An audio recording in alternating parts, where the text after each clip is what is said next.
requirements within it for the operation of these types of facilities. How do you anticipate, I know you haven't had the benefit of the city having a history of one here, but how would you anticipate, based on your experience, that would impact Part 1 crimes in the city of Lancaster? That's not an easy question to answer at all in terms of its effects on Part 1 crimes. I can say this: drug use in general, illicit drug use in general, does have a tremendous effect on Part 1 crime. It leads to all kinds of violent crimes and property crimes, such as burglaries and robberies and assaults on other people. So marijuana in particular, though, that's very, very hard to comment on. But it is a drug. It is, at this point anyway, supposedly an illegal drug. And we do know that it's being illegally dealt out there in the streets, and it has a very negative effect on our community. The other point that I think you were bringing up was, how do we feel about regulating and medical marijuana, so that we have some very clear direction and a very clear path to enforcement when it's necessary. And that's really what we need in law enforcement right now, because there's so much conflict and so much confusion in the area of marijuana and particularly medical marijuana, that I can't see anything but a real benefit. And I think that Dr. Brown made some excellent points there. I think there's real benefit in getting involved in making some regulations, some municipal rules, as you will, so that we can properly get out and regulate marijuana. I mean, it's one of those things that I think we need direction in law enforcement. Thank you. I would just like to add that I think everybody here, all of us here, are deeply humbled and moved by the compelling statements that we heard from those that have a need for medical marijuana. There's a side and a discussion. That's a great, I guess that's the great aspect of this public forums, is that we have a free exchange of information and everybody becomes educated on issues. I agree with Dr. Brown. It raises, it certainly poses some opportunities. I think that everybody in the room that spoke, I heard a lot of applause when statements were made that this is something we need to regulate. And everybody is looking for somebody to come up with regulations, whatever they are going to be, whether you're for or against this idea. That's going to become the difficulty in developing a set of rules that are clear, unambiguous, and that can be followed. We sit here today, 12, 13 years after Prop 215 passed, and we still are unclear about what it really means and how it impacts us and who it impacts and who has the responsibilities for enforcement. You've got the Drug Enforcement Administration who will come in and until recently, they were enforcing the federal rules pretty rigidly, while state law enforcement was trying to understand what they were supposed to do pursuant to the rules. So it's the regulations themselves. Obviously, Prop 215 and SB 420 carved out, a small section of when marijuana can be used in this state, what the provisions are. But even when you look at what qualifies as a disease, it becomes a little bit ambiguous. Pretty soon things begin to get fuzzy. So I think the challenge for us is going to be to try to understand and get our arms around what the laws are, how they will apply, and more importantly, how we can develop a set of regulations that everybody can either A, live with, and more importantly, that you can comply with. That doesn't serve the city or its residents to have a set of rules that are impossible to live with or to comply with. And I'm not convinced that I can sit here today and say what that is. I really don't. I'm a little bit overwhelmed at this point. I am deeply persuaded by everything I've heard, but I think it's important that we.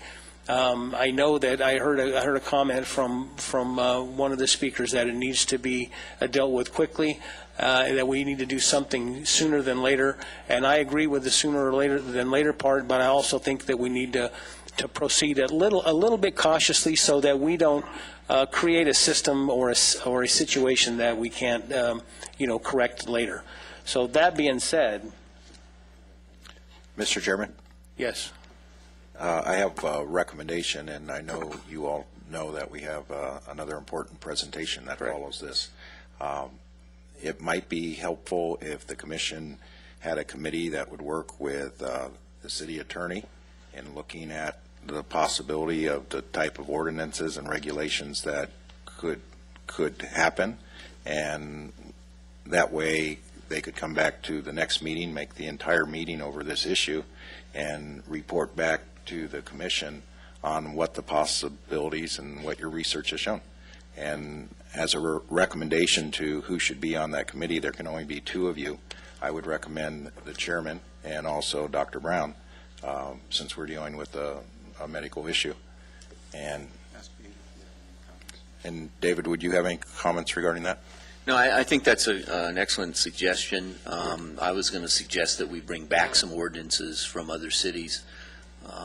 I'll collect as many as I can possibly find and get copies of, and I'd love to work with a committee to maybe go through some of those, pick out some of the better provisions in each of them, and craft an ordinance that really works for the community. I know Dr. Brown raised a number of issues there as to the scope of what we can and can't regulate, and we need to address all of those issues and think them through carefully. I think that the one thing that we can't do is adopt an ordinance that can't be complied with. It'll do us absolutely no good, and maybe will do us a substantial amount of harm. So I think careful drafting of and review of what others have done, and we can be creative, and if there's some area that no one's dealt with that we think we can get involved in, then that's something we ought to do.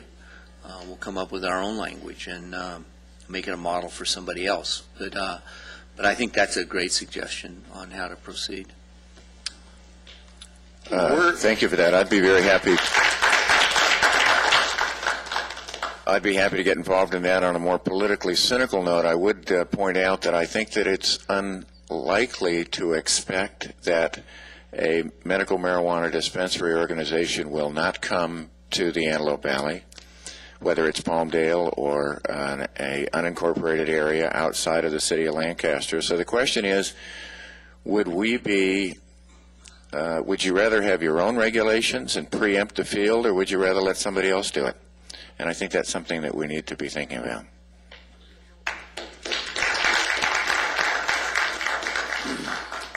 We need to craft a motion that captures what Mr. Paris has suggested.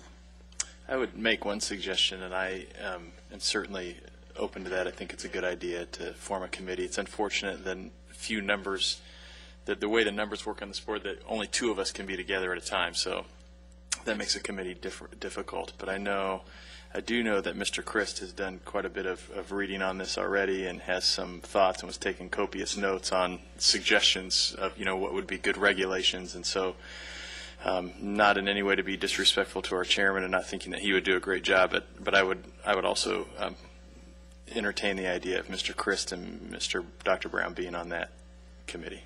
So would that be a motion? I'll make that motion. Second? I'll second that motion. Thank you. Okay, we're going to move on. We need to vote on it. Oh, yeah, I guess we do. I need to vote on the motion. Oh, that's right.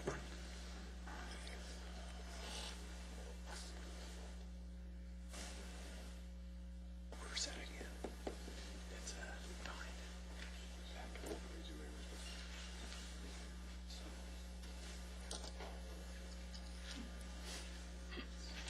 It's such a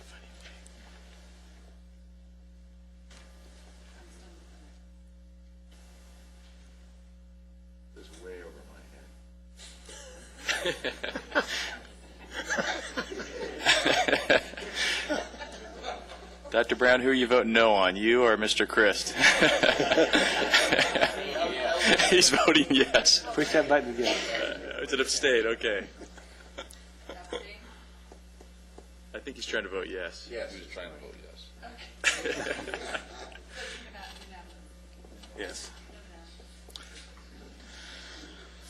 Can we have a discussion on the county council before we get together? How long is that going to take?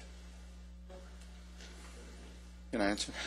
County council could take, well, Dave's smiling, it could be years. My suggestion would be that we move forward and let them know, and that might incentivize them to get involved. They're dealing with county-wide issues, so I don't think what we do is going to impact them moving forward in a rapid pace at all. They'll get there when they get there. Okay, my problem would be if they give directions to the sheriff's departments that's contrary to our directions. What's Axel going to do then? I doubt that they're going to get into the areas that we get into. There'll be more in terms of what happens when you have a traffic stop or you have a whatever kind of situation that might result in an arrest. They're going to deal with that, as opposed to how a collective or co-op can be working at any particular time. And I think a lot of our regulations are going to focus on that area as opposed to the individual possession and use. Okay, thank you. I think also that county council really would like to see a little bit of leadership from the city here in this particular area. They're like Dave said, they're busy with a whole variety of issues, and I don't see them getting around to this. And I think they would. I think it would benefit them to see some regulations in this particular area that they could examine. I don't expect that they're going to take any action on this for a very, very long time. Thank you. It's been 13 years. Okay. I'm going to take a new business item, number 3, out of order. As you know, this commission has been examining various aspects of the criminal justice system, and one of the aspects that we've looked at it deals with how juveniles are dealt with in the system. And we've heard from the probation department, we've heard from the sheriff's department. Today, we're honored by the presence of Judge Chris Estes, who's the juvenile court supervising judge. We're honored to have you here today, sir, and welcome. All right, welcome. Given the time, you're welcome to start that 3 minutes right now. I will not be making any comments about medical marijuana. I'll tell you that right up front. Hi, my name is Chris Estes. I am a Los Angeles County Superior Court judge and have been since 2001. My entire time as a judge has been in a criminal court, either an adult court or in a juvenile criminal court. I am currently assigned to Department 285, which is one of the 2 delinquency courts that we have in the Antelope Valley. We have a courthouse, Alfred J. McCourtney Juvenile Justice Center. We have 4 courts in that location. It's at the old courthouse, 10th West and Avenue J. We have 2 delinquency courts there, 1 dependency court, and 1 informal traffic court. And what I want to do is just kind of give you an overview of what we do in that building, and then I'll give you some statistics. I know we all like statistics to give you an idea of what we're dealing with here in the Antelope Valley in terms of juvenile crime, and how active, how busy our courthouse is, and then I'll be happy to take any questions you may have.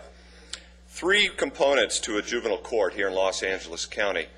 First is the dependency component, the second is the informal juvenile traffic component, and then third is the delinquency component dealing with minors who commit crimes. I want to touch bases on dependency in the informal juvenile traffic court, and then I'll spend most of my time focused on the criminal court, the juvenile criminal court, as we refer to as a delinquency court. Dependency does not deal with crime at all, at least crimes by minors. The dependency court deals solely with issues of allegations of child abuse and neglect, where the dependency court has to make very difficult decisions When is it safe to allow a minor to stay in a home? When is it a minor need to be removed from the home for their own safety? So a typical scenario would be law enforcement goes to a location, there's allegations of physical abuse of some sort, the sheriffs will investigate that. Another component of that will be the Department of Children and Family Services. They also conduct their own investigation as to whether or not there's any validity to the allegations of abuse or neglect. And depending on the nature of the abuse or neglect, the child or children may be removed from the home, placed into foster care, temporary foster care, and a dependency court gets involved because you've now taken a child away from their parent or guardian. We have one of those courts here in the Antelope Valley, and it's the bench officer is Referee Mordetsky, who's done a wonderful job since she's been up here. I think she came up about middle of last year. So, real clear, challenge in dependency court is to protect children from abuse or neglect while striving to keep the families together. Very, very difficult decisions. A lot of judges really don't want to be in that type of assignment because making decisions of when it's safe to allow a child to go home, when it's necessary to remove a child, realizing the impacts on family is a tremendous decision. There's one large courthouse, Monterey Park. Any of you have been driving down 10 freeway, you may see it up on the hill there. That entire courthouse deals only with dependency cases. All dependency cases in Los Angeles County are at that one location except for Department 426 here in the Antelope Valley. The presiding judge over juvenile is Judge Mike Nash. He's been in charge of the juvenile courts for quite some time, does a tremendous job, and he realizes the distances we're dealing with up here. He's always felt it's important to have the local involvement by having our own dependency court.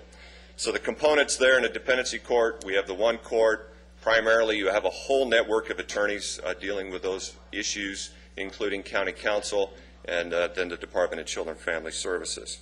Then we have our informal juvenile traffic court. And let me go on, just tell you, there's 21 dependency courts in the county of Los Angeles. Informal juvenile traffic courts, this is, and it is truly informal. They're not typical court proceedings that you would normally expect, but it's almost like a hearing, informal hearing, just in a room where we have a bench officer, a subordinate bench officer, in our case a referee, who meets with the minor, meets with the families, dealing with issues, mostly non-traffic misdemeanors and infractions, a fair number of traffic issues, but usually these are what we would call precursors to a minor getting involved in more serious delinquent type behavior. County of Los Angeles, last year I heard nearly 200,000 such cases at 14 different locations in the county. In our court here, our referee handles, I just asked him yesterday, what are the primary charges that you see on a frequent basis? Truancy is a big one. Curfews are big ones. Petty theft is a big one. Driving without a license also. And misdemeanor possession of marijuana is a big one that he sees. Typically the way it's handled is by way of fine. It's also handled by way of community service or some sort of counseling program. But the goal is to get a message through to the minor when they're there that the court system is not a place that they want to be. Hopefully they get that message and they avoid any further type of delinquent behavior in the future. So, informal juvenile traffic court to focus. The goal is early intervention to prevent more serious criminal conduct. And then that brings us to the juvenile criminal courts, the delinquency courts, which we have two here. Department 285, which I preside over, and then there's Department 286. Referee Kessler presides over that. She's been here, I think she's been in the Department 286 ever since they added the second court a couple of years ago. It only used to be 285, but it got to the point where there was so much activity that there was no way one court could handle it. They were running sessions in 7, 8, 9 o'clock at night just to get through their calendars every day. So they added the second court. Again, Judge Nass reacted to the needs that we had here in the Antelope Valley. Delinquency courts, what we're focused on are minors who are accused of crimes. Now, having said that, I also want to tell you that under the Welfare and Institutions Code, there's actually two sections that we deal with. 601, which are what we call status offenses. Status offenses are an offense that a minor commits that would not be a crime if they were an adult. For example, being incorrigible, running away from home, not going to school. Those are not crimes if you're an adult, but they are issues that minors have to deal with. Then we have Welfare and Institutions Code Section 602. These are the substantive crimes that would fall into the penal code that would apply whether you're an adult or a minor. And we do see 601s. The status offenses come through our court. The majority of those are handled in the informal traffic court. We're somewhat limited by law as to what we can really do with those, and so most of our focus is in the delinquency courts on the 602 crimes. Contrary to an adult criminal court, the adult criminal court primary focus is going to be on accountability and punishment. That's just a real simple definition. It's broader than that. There is aspects of rehabilitation in there too. But I bring this up because in the juvenile criminal court or our delinquency court, we really have two very clear goals. And they're difficult to follow, to keep them together. One is public safety, and two is rehabilitation. Our true goal is to keep the community safe, but we're also trying to get through to these minors to try to set up some sort of clarity in their minds that they need to stop the conduct now before they turn 18. One of the unfortunate things I had to deal with, my first stint in juvenile, I went back to an adult criminal court, back to a felony trial assignment, and unfortunately I had to see some of those young men and women who were in my juvenile court graduate, so to speak, to an adult criminal court, and a fair number of them I ended up sending to state prison. That's not the goal that I'm looking for. The goal, as in a juvenile court, my goal is to keep the community safe, paramount, but try to get the message through to these young men and women to turn them around so that we do not see them graduate to the adult criminal court. It's a challenge. A lot of these minors come through, started in the dependency side, issues in the home, narcotics issues, addictions issues, abuse issues, that they've already suffered. They were victims before, and a lot of times their behavior is a manifestation of some of the issues, the trauma that they already went through, and they're now carrying out by way of their own criminal conduct. So we try to work with them in our courts. We have constitutional rights. It's very similar to an adult criminal court. One primary difference is there's no right to jury trial, at least in California, but they're entitled to have a trial, all the constitutional rights that they're otherwise entitled to, right to an attorney, right to remain silent, all of those all apply. We have attorneys from the Public Defender's Office, alternate Public Defender's Office, and we also have a bar panel of attorneys who agree that I can appoint to represent minors to make sure that they have proper representation. And so we handle cases that are brand new filings brought by the Sheriff's Department, brought by the Highway Patrol that come into our system. We process those cases, we adjudicate those matters, and then we have a huge number of cases we are then supervising. Because one of the differences, again, between adult and juvenile, the adult, you put someone on probation, probation will handle it. Or you send them to state prison, state prisons handle it. In juvenile, the courts take more of an active role because it's part of that rehabilitation aspect of our role to try to work with the minors, try to stay on top of them, hopefully, that they're following through with their obligations and are going to be able to turn towards a more productive future. We have 28 delinquency courts in Los Angeles County, 2 of which are up here. And the locations are anywhere from Los Angeles, Inglewood, Downey, Sylmar, Pomona, Pasadena, Long Beach. We have several specialty courts. We have 1 mental health court on cases where minors have severe mental health issues. We can send a case down to East Lake to our mental health court. We also have drug courts, various locations in the county. The types of cases that we deal with deal from the most simple petty theft, misdemeanor, to the most serious. We handle murders, and depending on the age of the minors, we handle those murders. They may end up, the petition may be found to be true, and they'll be placed on probation or be sent to the Department of Juvenile Justice, which is a state prison for juveniles.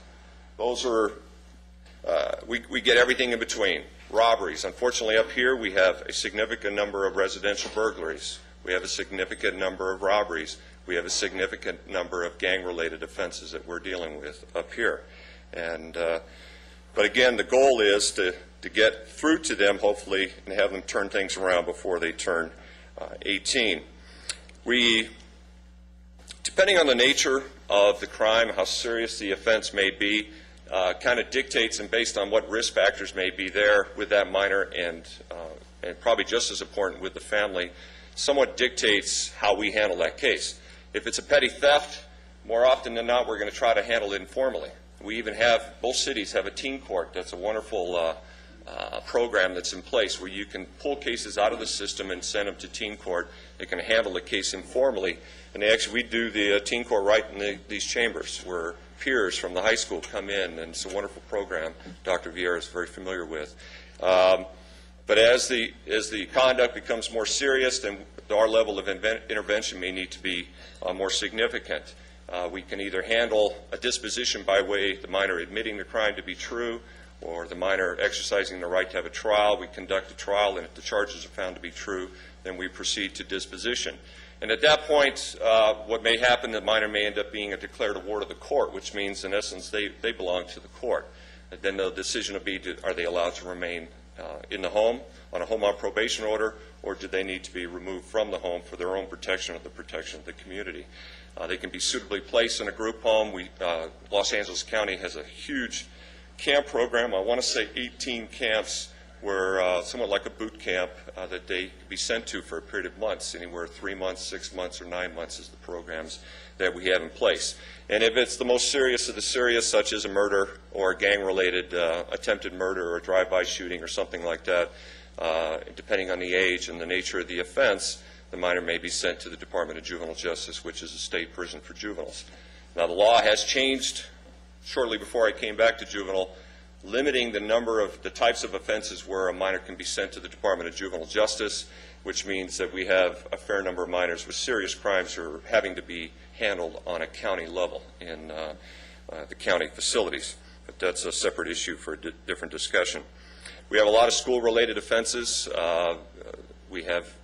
I think most of the high schools have deputy sheriffs and security staff, and they respond to incidents that take place, whether it's threats or attacks on other students, attacks on teachers or school staff. Those are the types of offenses we see in.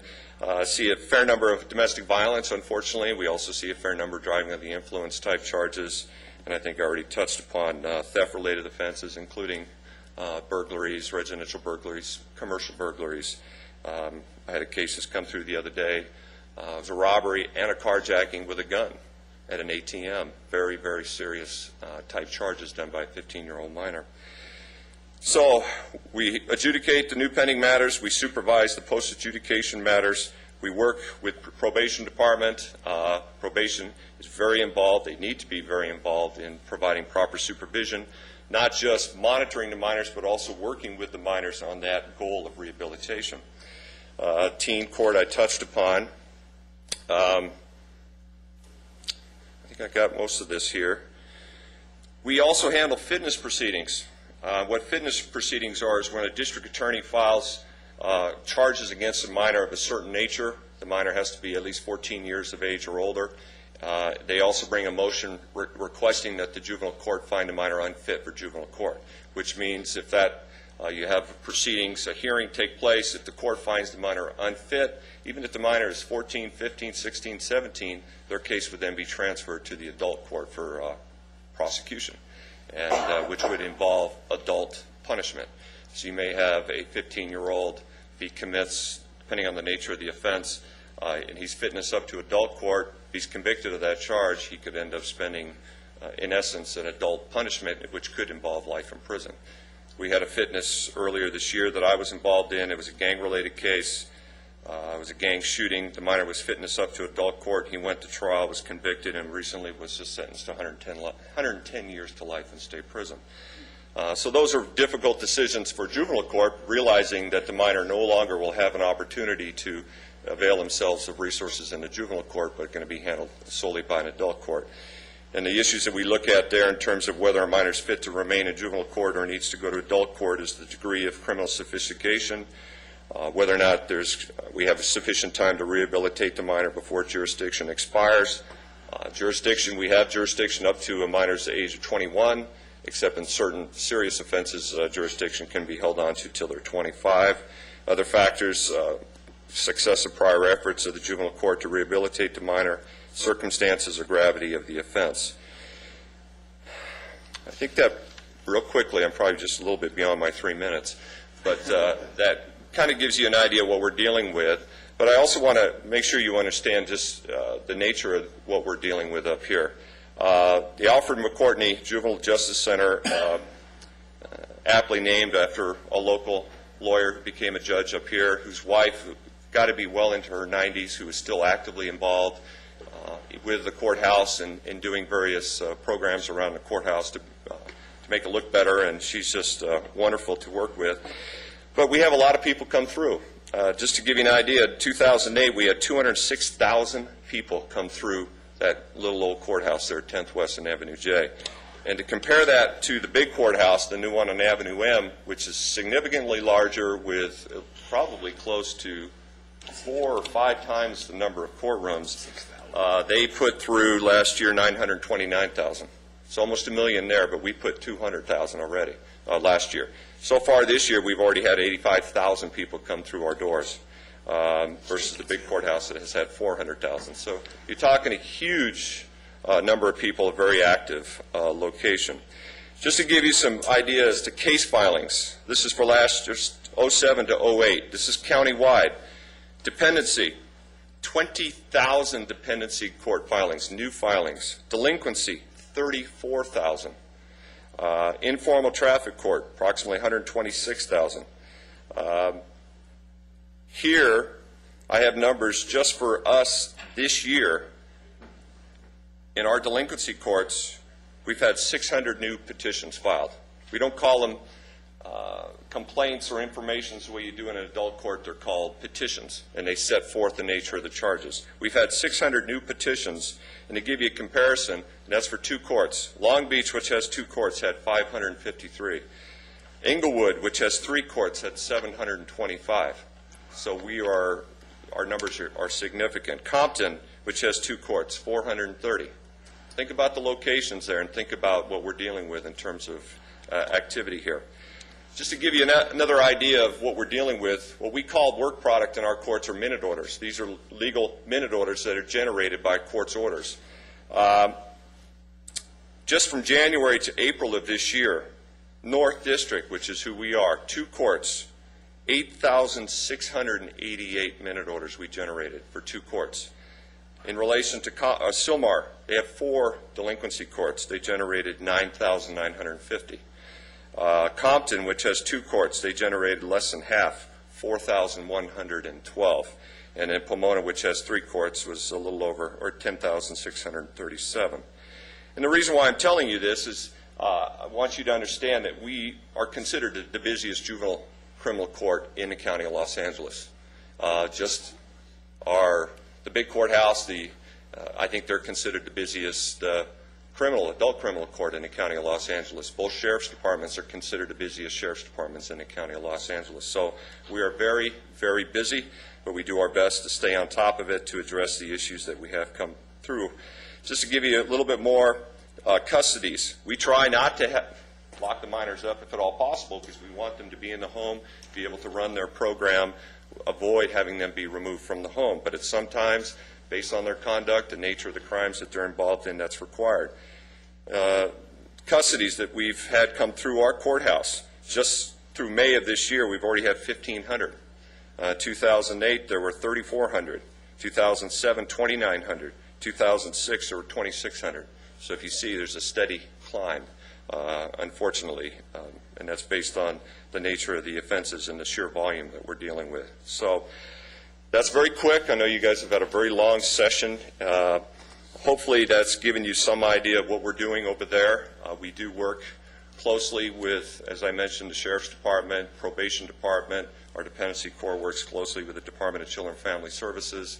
We have a good group of lawyers up here working on both sides, making sure the minors' rights are being protected, and the district attorney making sure that the community's interests are being protected likewise.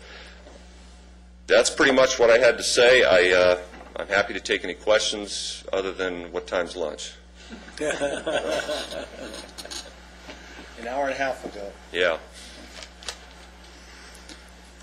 When you put them in the custody, we had testimony earlier that sometimes you try to do it during Christmas vacation, Easter vacation. Do you do that? As far as the probation department said that. One of the things we do try to do is, if at all possible, avoid interfering with their school. And we do, and this is one of the things that Dr. Vare has been, I've had a working relationship with him in this regard. We do try to work with the schools because education is a huge component, in my mind. The minors have to get their education. They may not understand that, but I try to get that message across to them that they need to get their education. They've got to get it so that they're ready to move on with the rest of their lives. So in that regard, one thing we try not to do is to impact, if at all possible, their education. So if there is a situation where they may not be in school 1 week and there may be some detention time required, you may try to coordinate it in that week. But the reality is, ultimately, we have to make sure that we're addressing those two goals, which is one, public safety, and two, rehabilitation. And if they end up being removed from the home and they're in the juvenile hall for any period of time, Los Angeles County has an entire school system in the juvenile hall. They have an entire school system in all the camps that they would go to. If they end up in a suitable placement, they'll also be attending school in that regard.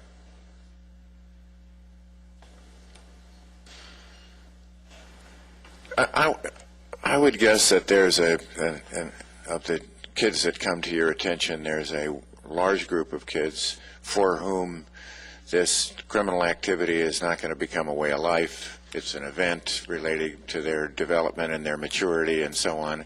And then there's a smaller group of people for whom it is going to become their way of life, and those are the people that show up in your Superior Court in the adult section. Is there an effort or an opportunity to try and separate out those two groups early on? Because I think there's some concern that a lot of people who are dangerous and on a path to be dangerous are treated with a certain kind of leniency that might more appropriately be allocated to kids that are just getting in mischief. Can you speak to that? Well, I think everybody has their own philosophy in terms of how you best address the issue of delinquency. I think one line of thinking is that you want to come down on them real quick, real hard up front, put a stop to it. There's another line of thinking that, well, let's work with them, let's see, and then maybe you wait too long and then they've escalated their conduct. I mean, that's a philosophical question. Everybody has their own opinion in that regard. But ultimately, we do not treat the minors the same. We look at each minor individually, depending on the nature of the offense, depending on the family structure, depending on their history, how they were doing in school. We get probation reports. They're like social histories as to each minor that comes through our courts. So that gives me a good read. Okay, well, what am I dealing with here? What's the risk factor that I have to be concerned about, not only to the community, but also to the minor and to the family? And if I have a case that's a petty theft, or even if it's a burglary, let's say you have 3 girls. Otherwise, they're doing fine. They're in regular high school, seem to be progressing towards graduating. They decide to go to the mall, and they make that bad decision. There's something in that mall that they wanted, one of those stores that they wanted, and they decide to steal it. Okay? They made that decision when they went into the store, so you have a burglary. And based on the amount of merchandise that they took, it may be in excess of $400, so the district attorney files it as a felony. Those are serious charges. It's a commercial burglary as a felony. It carries the potential of being confined for up to 3 years. Now, am I going to handle that minor the very same way as I'm going to handle a minor who has 2 prior incidents of the same conduct, who has a family structure that maybe participated in the crime with them, as against these 3 girls who the parents all showed up, took them home, had a little talking with them about what they were doing, and grounded them, sent them back to school? Am I going to handle those 2 scenarios the same? Absolutely not. Because my position is, if the family is going to step in and take care of it, then maybe the lesson's been learned. Now, I may place those girls on informal probation, monitor them, talk to them a little bit about what's expected of them, explain to them the consequences, give them an opportunity to earn the right to have the case dismissed. More often than not, just like you said, that percentage, you're not going to see them back. They'll do what they need to do, case is over. Now, this other one, where the mother was actively involved in the burglary along with the minor, the minors had prior incidents of the same type of conduct. The minor's not doing well in schools, not attending school. Do I need to be maybe a little bit more involved in that minor's life? Probably so. And that's one of the roles of a juvenile court, is to be more actively involved and be able to treat each case as individually as we can. Hopefully that answered your question. I think that's a good answer. I think that the word that rolls off people's tongues easily in the criminal justice system in general is the word leniency. Any thoughts?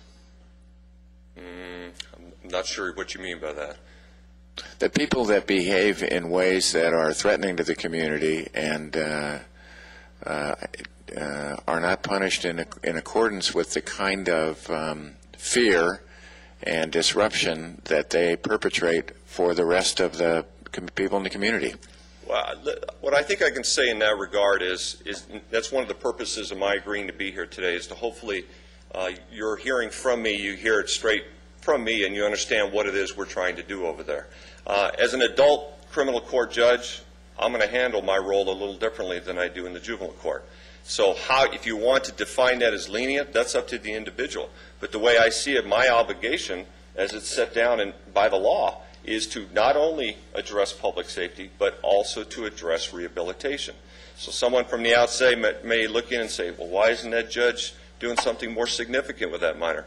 Well, maybe because the judge is trying to address that rehabilitation issue, coordinate services with the community, with the probation department, maybe with the Department of Mental Health, to work with that minor in the home with the hopes that they can curb the conduct before you remove. That may be defined as lenient, but the way I describe that is my following through with my obligation as a juvenile court judge. Thank you. I appreciate you coming in today. One of the things that we hear a lot of is that these juveniles will get picked up for whatever, usually a 602 crime where there would be a criminal offense if they were an adult. And they find themselves out on the street before the reports are written, a number of other issues that come up. And honestly, I had no idea that that many people went through that court, over 200,000 a year in your court. That's incredible. That's to me, that's just a really kind of an eye-opening observation about how busy you actually are there. And I also appreciate the fact that you take the time, the juvenile court system's taking the time to assess each individual that comes in there with some hope and expectation that they will get back on the right track, and that rehabilitation is an important part of that process. And I think the fact that the law prescribes what the punishment is going to be for an adult crime, we still find our prisons overcrowded, and we see crime on the rise. So there's a whole discussion about how effective that is anyway. So I think it's been really enlightening. I really appreciate the fact that you've taken the time here and to talk to us about that today. Happy to do it. Any other questions? Otherwise, we can, or at least I'm going to go to lunch. So.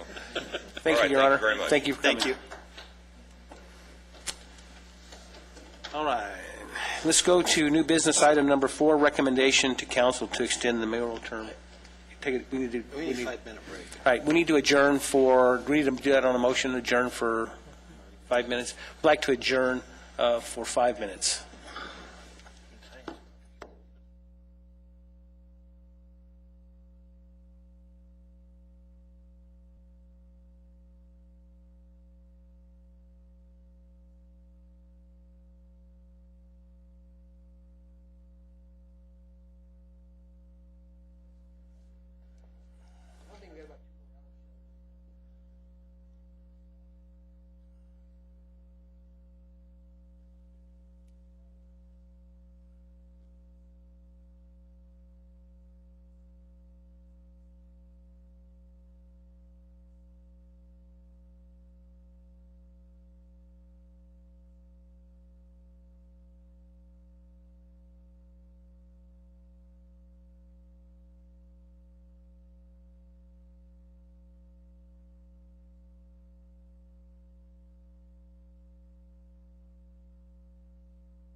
Criminal Justice Commission is re-adjourned, and would like to turn to new business item number 4, recommendation to council to extend the mayoral term from 2 to 4 years, and I call upon Vice Chairman Christ.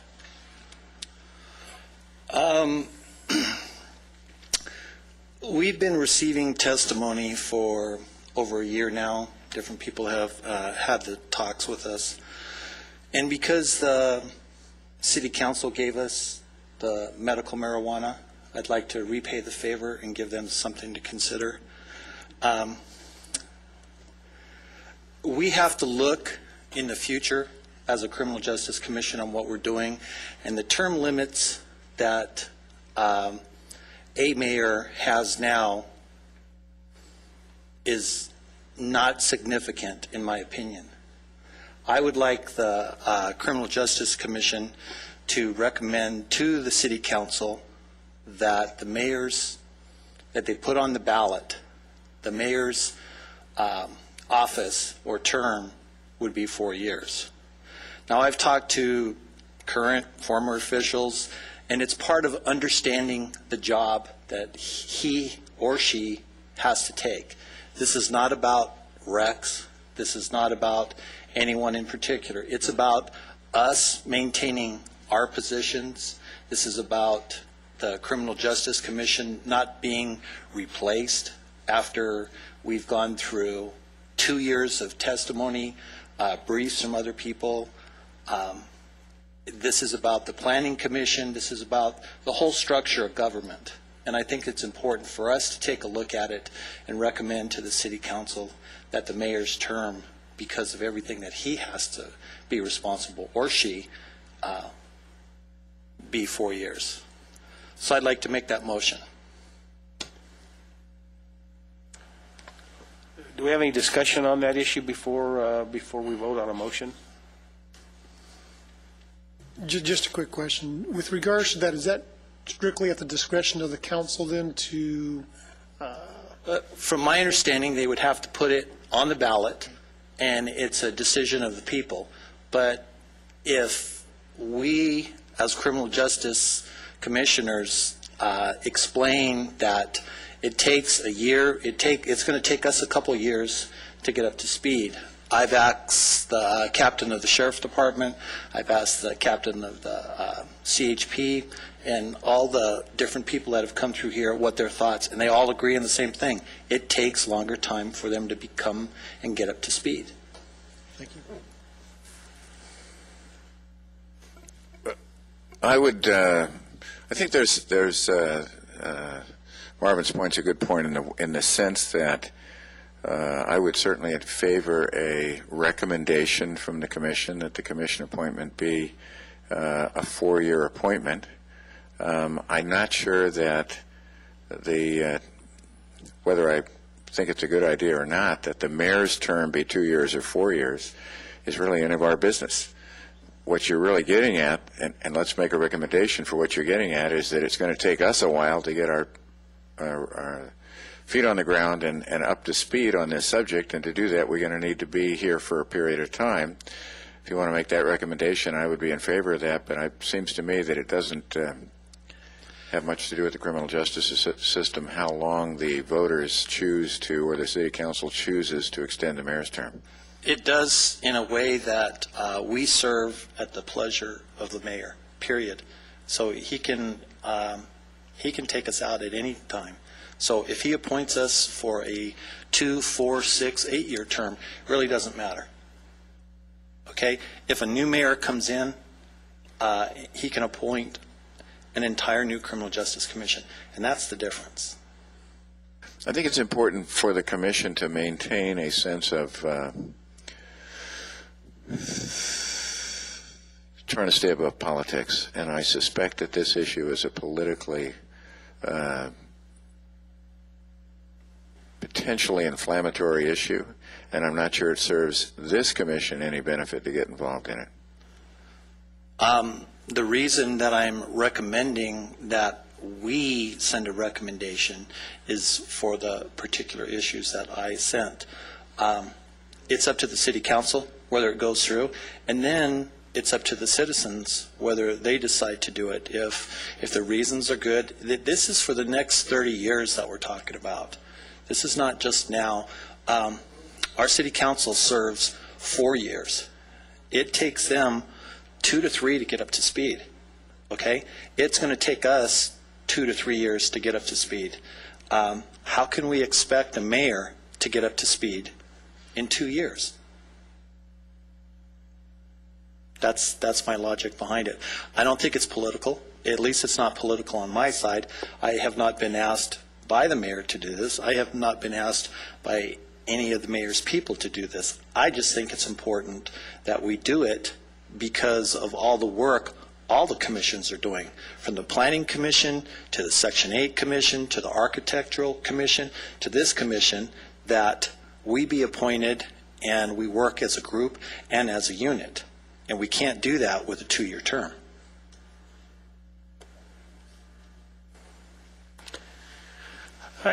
I think that a 2-year term it makes it difficult for any entity, whether it be this commission or the mayor or any other person involved in the government aspect of what we're doing. It's difficult enough to learn it and understand it, but to implement your vision and to start making significant progress toward your ultimate goal is difficult to do in a 2-year period of time. And I'm personally experiencing that sense of being overwhelmed at times in a system that I kind of understand.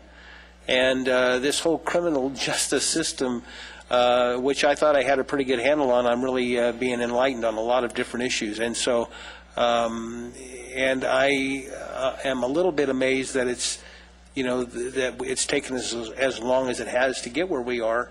But I am right at pace with everybody else. I mean, this is a lot bigger. It's a lot more complicated and a lot more educating than I originally thought it was going to be. So it seems for us to, and I'll apply that just to this commission, for us to be able to accomplish the goals and objectives that we're setting out and to become educated enough to make honest and meaningful recommendations to the city council, it's going to take us more than 2 years. And part of what we're doing factors into a plan that any mayor would have in terms of what they would expect from their commissions. And it will change. Every mayor will have the opportunity to do that. But I think it's difficult and maybe even unrealistic to think they can get it done in 2 years. That's my thought.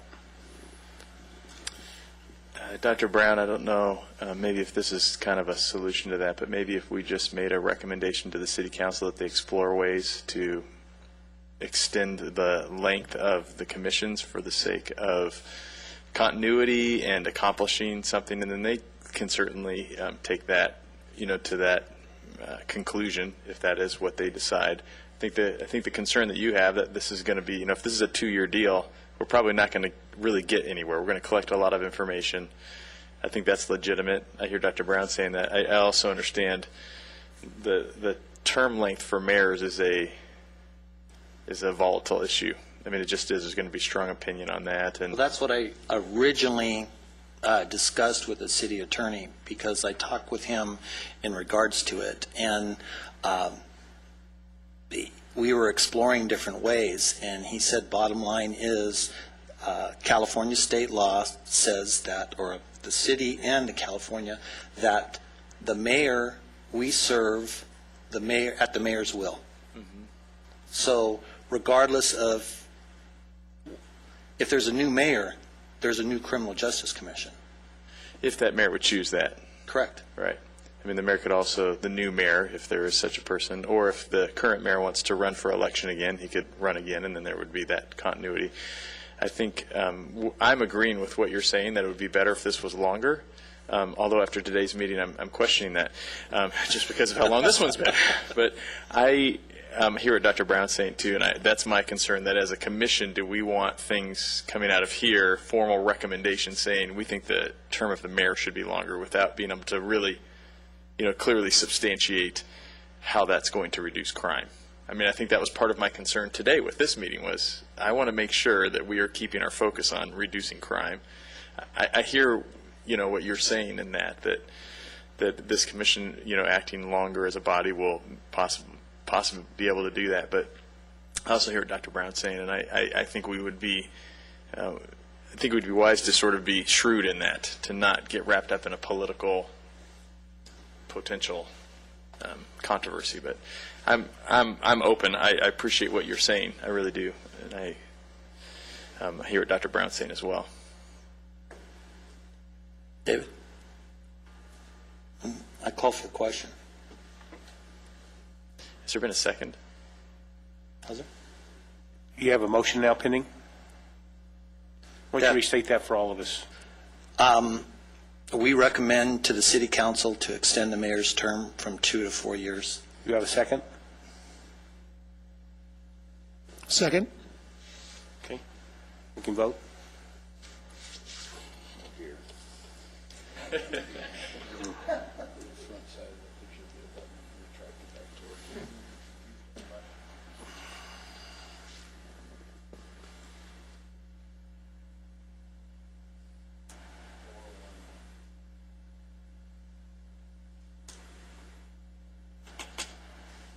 Here. Oh, there it is. Okay.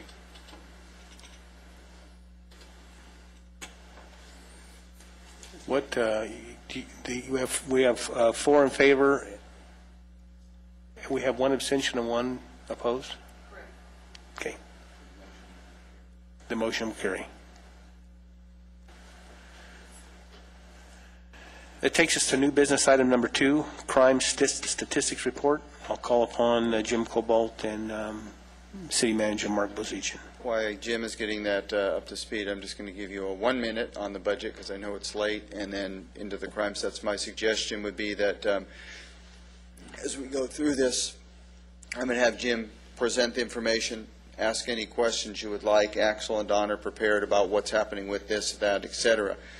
Just so you know, when we gave our budget presentation last night, some of what we're looking at next year, we'll be doing next year is using this information which we have and pushing it down to the Sheriff's Department, both at the station and hopefully into the field, as the research and development station, working with the station to get this to the deputies, the information. We're only showing you a little bit of it, as some of you know from going through it. The other thing that we've been able to do is we're very aggressive working with the Sheriff's Department. We are applying for a grant for 7 deputies that the federal government and another grant would pay for 100%. So the City of Lancaster citizens would not have to pay for the 7 deputies over a 3-year period. We did that because we figured over the next 3 years, in a good economy, that's what we would want to add. Someone else is going to pay for it. That's what we want to do. So we have a decent shot of getting that. Axel has already implemented a zone policing concept, which is that the deputies are patrolling more of a defined area to get more comfortable with that area. We are also looking at some pretty exciting stuff that Mayor Paris has led up, which is an aerial surveillance where the sheriff's station would have access to literally a click on a desktop, an aerial zoom of anywhere. The exciting part about that is the technology is there. It's not a technological issue. It's what's used in Iraq and by the military. As in anything, it's a money issue, an implementation issue, but it can be handled. Those are some of the things, and then as Jim has talked about, some of the predictive crime analysis. So that's a very short version of some of the law enforcement issues we're proposing next year. Our budget is going up $1.2 million for law enforcement. Every other area of the city, it's gone anywhere down between 10 and 20%. So we really have put this as our number 1 priority, and it remains that as well. With that, I'm going to ask Jim to go through the stats. In the interest of time, I would suggest that as he's going through, if he says something about burglaries and you have a question about burglary, ask Axel or Don on it. That might make it a little quicker, if that's okay with you, Mr. Chairman. That would be great. Thank you. Good afternoon, gentlemen. One of the things that are in front of you right now are a series of maps that show the weeks since your last commission meeting. Within the scope of those maps, the only week that's missing there is last week. I was off this week, so I didn't get a chance to run last week's numbers. As you take a look at it, you can see essentially we're looking at in week 20 we had 35 violent crime incidents reported, At the time of measurement, we had 59 property crimes or property crime incident reported. At the time of measurement, for a total of 94. We also had 596 unique report numbers issued during that time period. Week 21, the 5th through the 17th, or excuse me, 5/17 through 5/23, we had 36 violent crimes, 61 property crime incidents, for a total of 97 events. Again, 618 unique report numbers issued. And in week 22, which was 5/24 through 5/30, we had 39 violent crime incidents, 32 property crime incidents, for a total of 71, with 478 unique report numbers issued.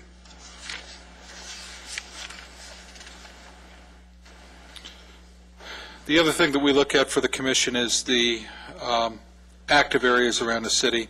The active areas around the city, reporting district 1137 had the most Part 1 crime incidents with 19. 1135 had 16, and 1123 had 12. For the week of 5/17 through 5/23, 1127 led the way with 17 incidents. 1121 followed with 14, and 1126 with 10. Just to give you an idea, if I can do it here to give you an idea of where the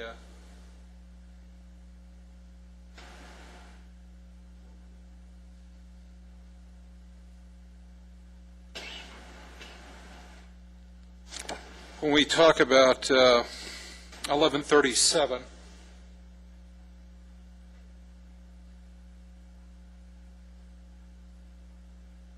the area that we're talking about is basically from Challenger over to 40th, from J until L, or J to L, for 1135.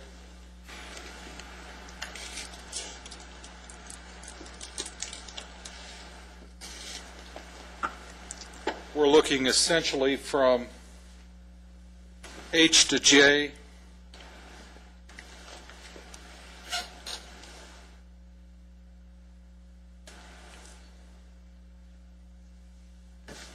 Challenger to 30th East, and with 1123,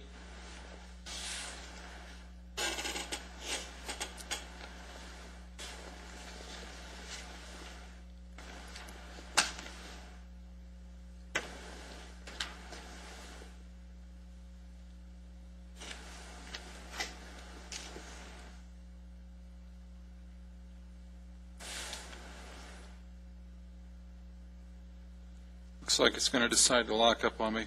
1123 is going to be, help me out with this one, guys.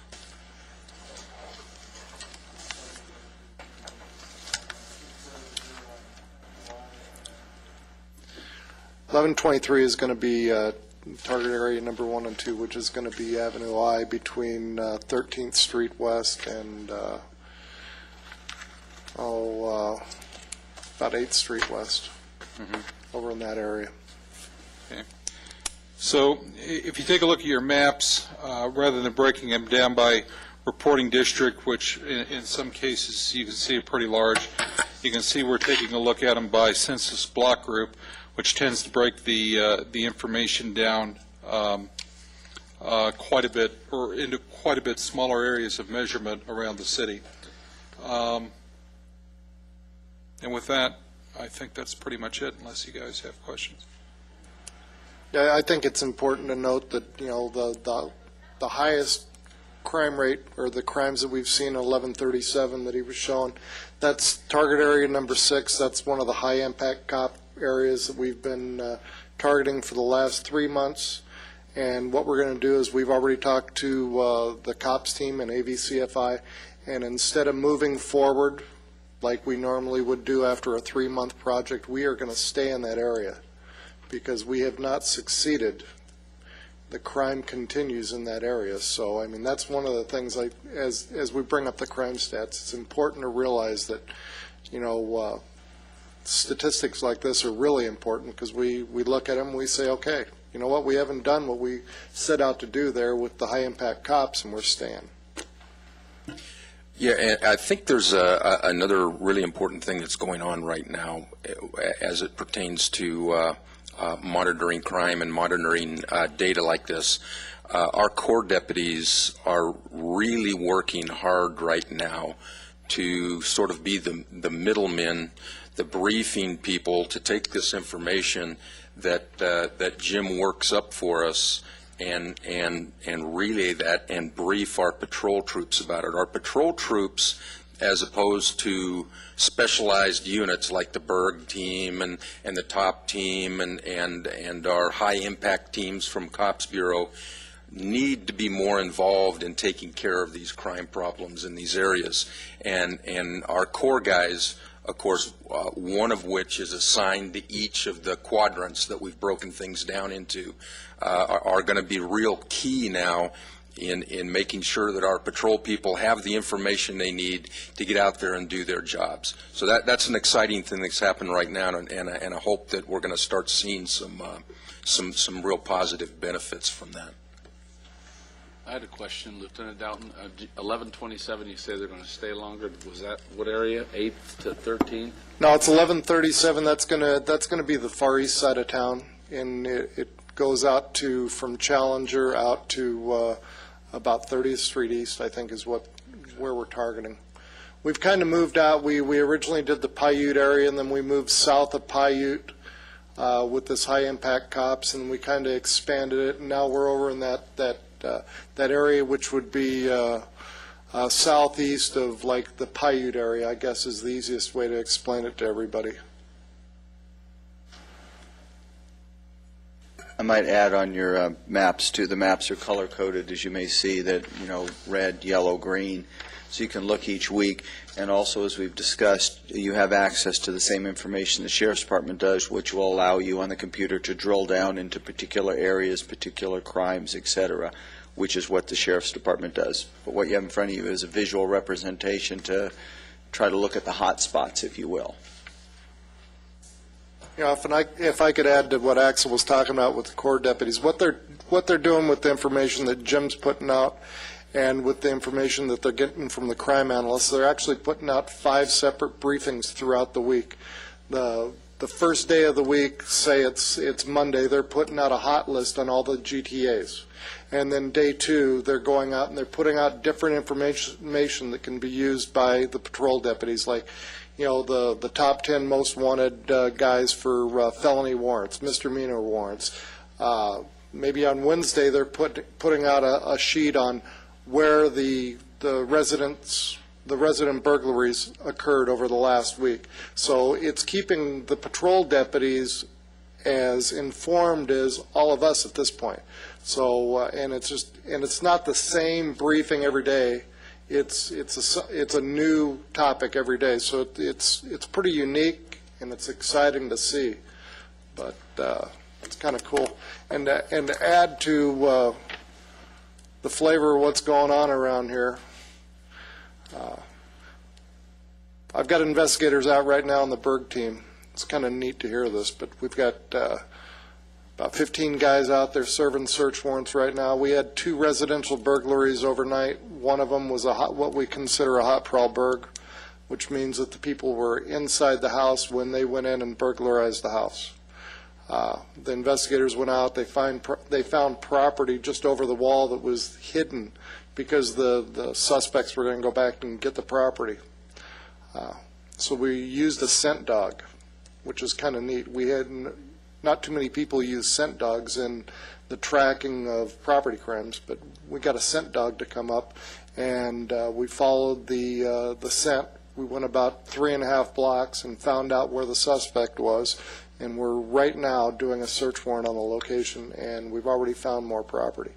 But that's kind of the stuff that we're doing. I mean, we're thinking way outside the box. I mean, we called up a scent dog, and normally we use the scent dogs to track missing adults, children, this, that, the other. Well, we're going to use it to track the crooks. So.